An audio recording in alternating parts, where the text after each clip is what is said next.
Hi everyone, for the evening reflection today, I posted a small piece that you can use to reflect on. And even though we know that it's Easter and it's the resurrection, and we've gone through this whole passage about Jesus is risen and we're in the Easter period, there's a day two for what I chose for this retreat. There's still that sense of loss. The loss of the physical Jesus, the loss of having his voice in the room, that loss of somebody filling his clothing. And that's the loss that we encounter in our lives when we lose people. And it was nice to hear the message for Easter from Pope Leo, and to think about how many people are losing people in wars, in situations where people don't have access to medications, to housing, and what a blessing it is for those of us who do. Children dying in wars, not just children, but people dying in wars, and that sense of grief that is still with us, that sense of loss, that even though we know that Jesus is resurrected and we're living in that Easter joy, there's still that grief. And it's that grief of the pain of what he went through, his suffering, the pain of losing what was once healthy and strong. And for many of us who have lost people we were close to, we would encounter that in a more deep way. We would encounter that grief in a more profound way. And that personal relationship that is gone, that is no longer there in our lives. And that's what I wanted to touch on in this day two, to take a moment to think about that profound grief. Because from there we move into that resurrection period where Jesus has a personal encounter with Mary, and Mary becomes the bridge builder to take that message back to the disciples that he is risen. But to stay in that moment of grief, to name it, to not say, oh yeah, it's a celebration, this person has died and gone back to the Lord. To stay in that moment of grief and to hold it, and to even let tears flow, to know that it's gone. This person's voice you will never hear again on this earth.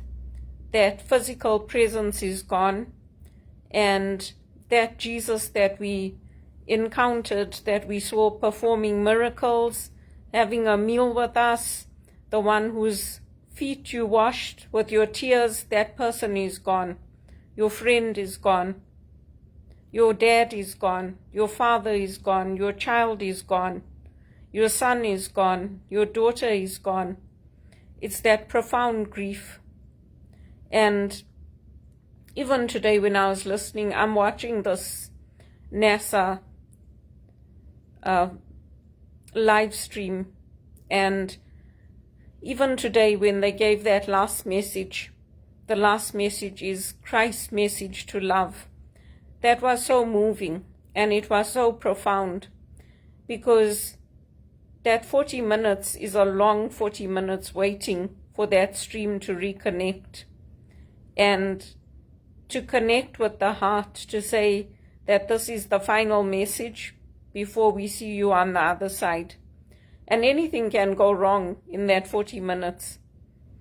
It's that waiting, that profound waiting, and letting tears fall, letting tears heal us, letting the tears come, and not stopping those tears from falling, staying in that sense of grief that the one we love is no longer there.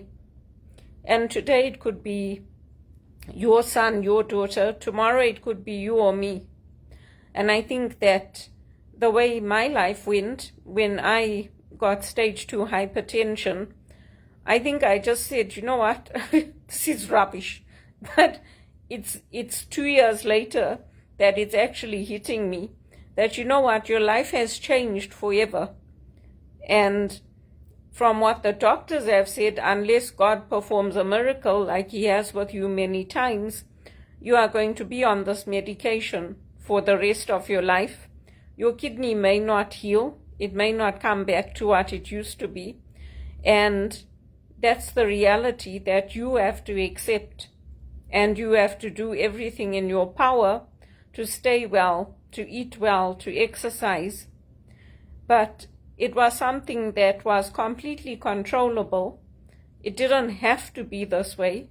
But because of man's greed and man's unwillingness to budge and to give a little, many people, including me, suffered profoundly. With my ears, with getting hypertension, with all the things that I encountered in that job. Yes, there were good things, but the things that were bad were awful. People calling in, talking about their sex lives and the sex toys they bought for their wives, and getting offended because they think you don't know about gay culture. And so they're getting offended when they're talking to you about their husband or their wife, who may be as the same sex as they are.